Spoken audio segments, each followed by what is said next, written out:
Hello there, Aquarius. Welcome to your weekly reading.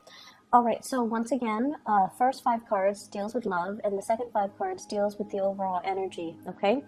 I have a few messages that I'm going to relay to you before we go into this reading. The first message is self-mastery, and self-mastery, I feel like it's not so much on, you know how you're sick and tired of other people telling you to open yourself up emotionally, right? You're sick and tired of hearing that, hearing other people, hearing friends, relatives, even advisors, or even, readings in general. And I feel like many of you have done a lot of growth on the emotional department. And when you're in a relationship, you know how to take care of your relationship partner. And when you really love someone, you know how to be open and vulnerable, and to really allow them, like put your walls and your defenses down to allow them in. And I feel like there is a very dignified way in which you deal with people as well. You care about fairness. You do care about, I want what's best for this person, so I'm going to be open and honest with them, even though sometimes the truth might hurt. And so I feel like, people give you guys the bad rep of being unemotional and detached. You only detach when a situation cannot be fixed, and when a situation is no longer tenable. However, what I also feel as well with this sense of self-mastery, I feel like it's coming in the friendship, platonic relationships sphere, where you are still going to have to, let your guard down. So it's not just the people you care about, it's the other people that are around you that you have to work with, that you have to be around energetically. They're constantly in your space, or they're constantly, in your periphery. Those are the people, those are the relationships that you kind of need to foster as well, okay? Nurturing the ones that are around you, and not letting the relationships grow cold and sterile. And I mean that because I feel like, no man's an island, okay? First of all, your energy here, Nine of Pentacles, this is an independence card. This is somebody that's like, okay, I know how to take care of myself. I've got my car, my house, my kids, my pets, whatever it is, I am self-sufficient. I don't really want heavy emotional connections, because those things weigh me down. They make me uncomfortable.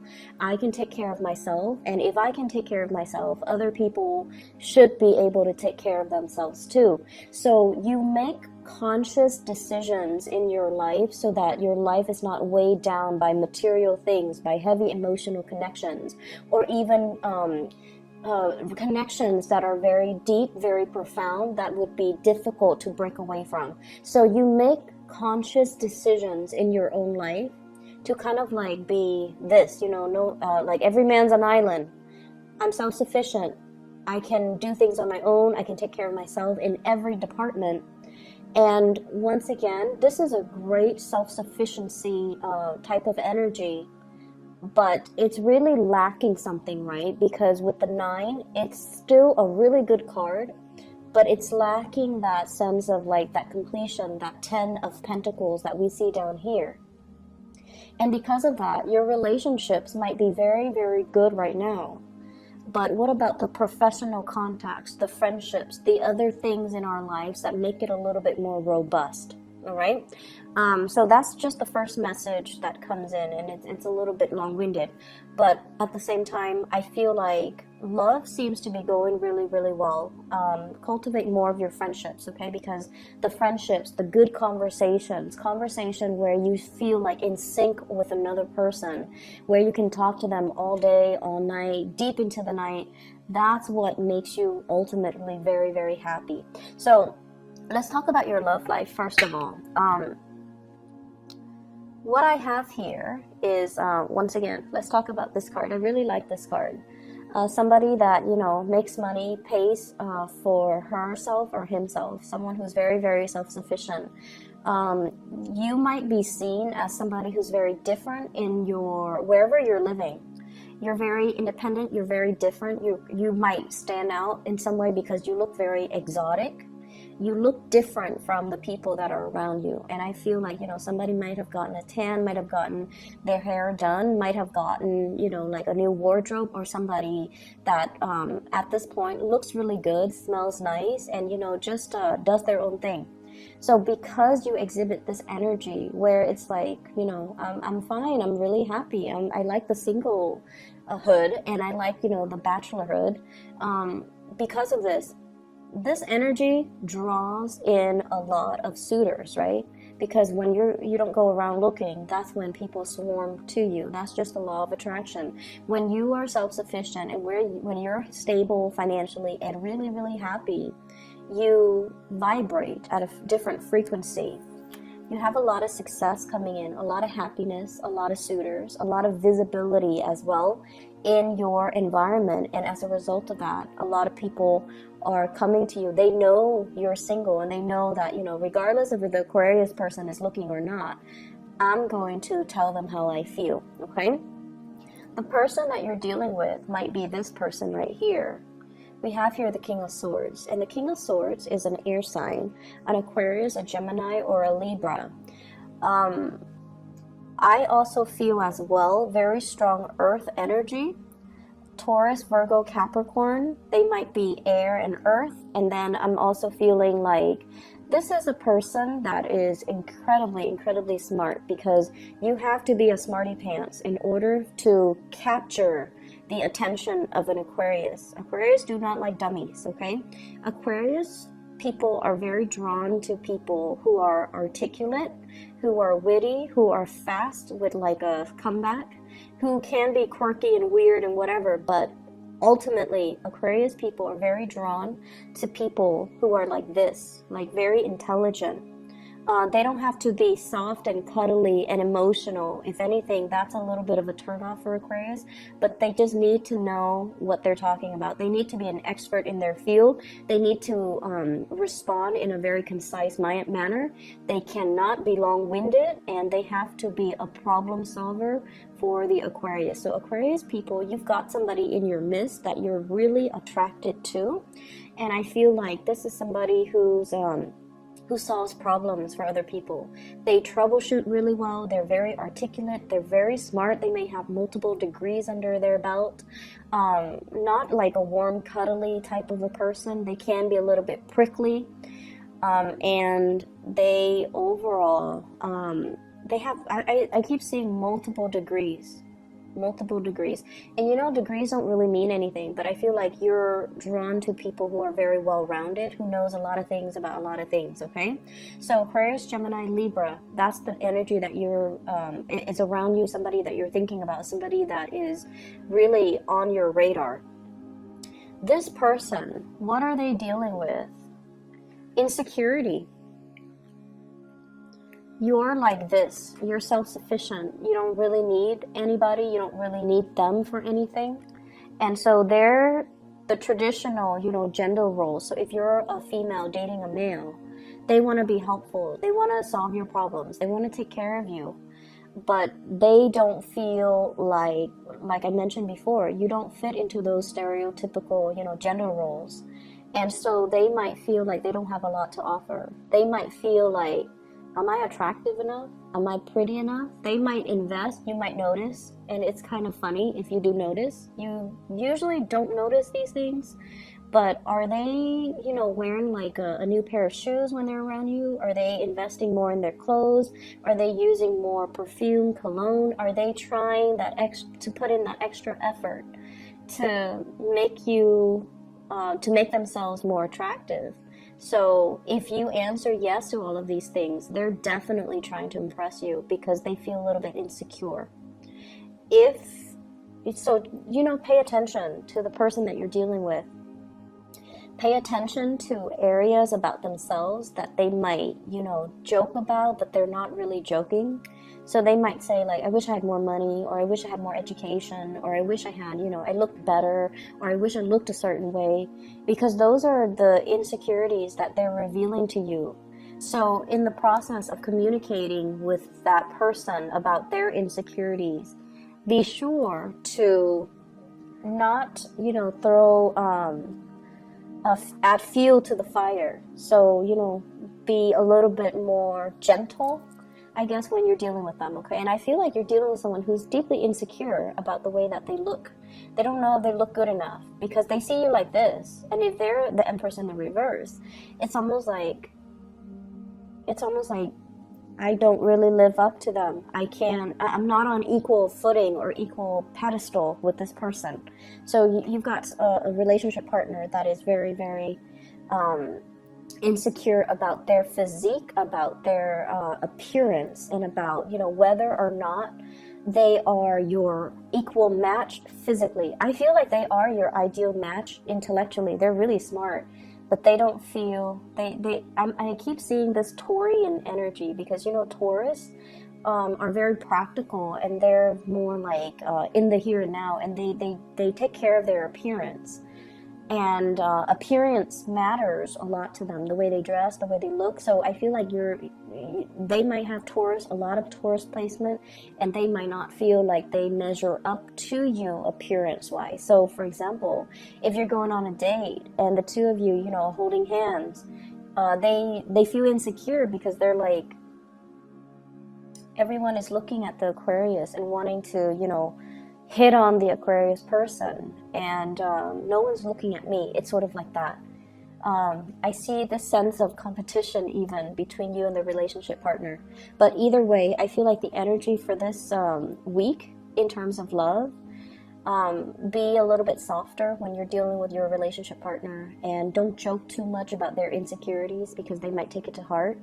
They might make a very snappy comeback, but deep down, you know, these are insecurities that we should honor and respect our partner and not bring out into the light, okay? A lot of you might be focusing on dating as well. You know, Nine of Pentacles, singles, and then the Eight of Pentacles. This is a card about, you know, going through your options, looking at your options. So online dating, or even, you know, I'm seeing a lot of match, like online dating, looking at all the profiles, looking at everybody that's around you, looking at text messages or communication coming through between you and the people that want to be around you, and then a lot of opportunities for you to go out and to really enjoy, you know, your free time. I'm also seeing as well workplace, like romances, okay? And honestly, I feel like there might be coworkers, there might be a lot of people in your professional environment who are headed in the same direction as you. So you guys are like on the same career track. You guys are inspiring to each other. They trust the work that you do. They trust you as a coworker. Therefore, they want to transmute that energy and to create more of a. It's almost like getting past the friend zone, getting past the co-worker platonic vibe, so that they can, you know, make a move on you. So I feel like there's a lot of contemplation, and the person that you're dealing with, they're strategic. They don't want to make a false move. And because you're so detached, it's hard for them to know where you're coming from. So aim to be a little bit more flirtatious, and aim to be a little bit more like easygoing and, you know, carefree, and just joke around a little bit more. Allow them a way to get into your space, okay? Because this energy of self-sufficiency, it's very good, but it's also like, oh, you know, he or she doesn't need me. So allow them to get into your space. Allow, you know, open up, and allow, like, ask follow-up questions to allow a conversation to start. And I feel like your friends or your co-workers will be the catalyst for you to kind of open up to the other person, for those who are single. So it's almost like, you know, asking your friends or your co-workers, how was your weekend? What did you do this weekend? And then your crush comes by, and, you know, and then ask your crush, how are you? Like, haven't seen you in a while. What did you do this weekend? So one conversation that's very platonic leading to another, and it allows an in. It allows your crush or whoever you're dating or whoever you like to enter the conversation without feeling weird, without you feeling uncomfortable about, you know, asking them exclusively, because sometimes you don't like to reveal how you feel, right? You don't want them to get the upper hand, but you also want to initiate conversation with them. So I feel like that's really what this is all about. Fostering all of your relationships, not only the relationships that you care about, or only the people that you love, or only the people that you have your eyes on. Okay? Really bright, good energy, and I feel like there's a lot of solidification in this spread. But I feel like many of you are single, loving the single life. You would date, but you're waiting for the right person, waiting for somebody that can bring you this sense of happiness, this sense of freedom, and this sense of carefree, childlike energy.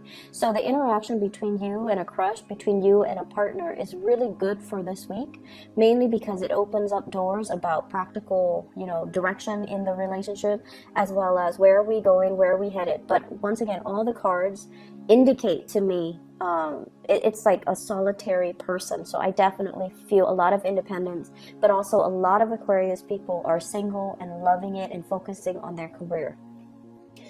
In the other departments of your life, there is going to be as well news, communications, and things like that about family. Okay, so the 10 of Pentacles in the reverse. So we're going from this 9 here where you are very self-sufficient, and then the 10 of Pentacles in the reverse where family and people that you love, they're going through issues, possibly financial issues. And I definitely feel here we have an earth sign, Taurus, Virgo, Capricorn, and a water sign, not Sagittarius, Scorpio, Cancers, Pisces. And I feel as if for those of you, if you have any, I don't see you having financial difficulties, but I also feel like discussions coming through from these two people about how do we take care of our joint finances, how do we take care of mom and dad. If you are partner to these people as well, it's almost like buying new property, looking at a move, looking at as well at taking care of elderly parents, because the 10 of Pentacles is a generational wealth. When it's in the reverse, generational wealth might not be there. So mom and dad might not have the resources at their disposal, so they're relying on, you know, the children to take care of them. So I feel like there's heavy discussions here about, you know, you wanting to move away, you wanting to get a new start for yourself, but at the same time there might be family issues that's really preventing you from doing that, or concerns about the family unit, concerns about location, concerns about resources that's really preventing this move.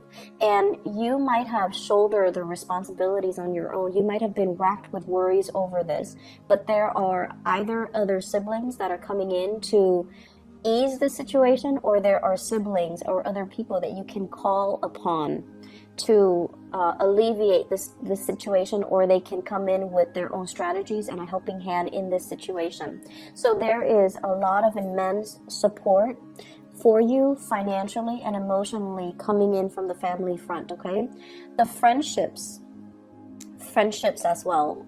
I feel like there are opportunities for you to reconnect with old friends. There are also opportunities for you, relatives, friends, people might come in with, you know, investment opportunities, or somebody is getting a new job. I just got that here with this King of Pentacles. Somebody's getting a new job, somebody is getting like the dream job, and they're sharing this information with you, so you might be at a distance with each other. I also feel for some of you, there is a situation here where you're trying to break free from possibly a work environment. And with the 10 of Pentacles, you're still waiting on the offer. You're still waiting to finalize the contract. What are the numbers? How long am I contractually obligated to work for you? And things like that are coming in. But I feel like it's going to have a very, very fruitful resolution, and you're going to get the financial payout that you're hoping for. Okay? So lots of good things in all different areas of your life. So I feel like it's going to be a very dynamic week, and it's not going to be stressful like last week. Okay, there's a lot of good communication coming through, a lot of support coming through from upright people, which is really nice to see. Okay, so I hope the reading is helpful for you guys. Take care. Okay, and I'll talk to you soon. Bye bye.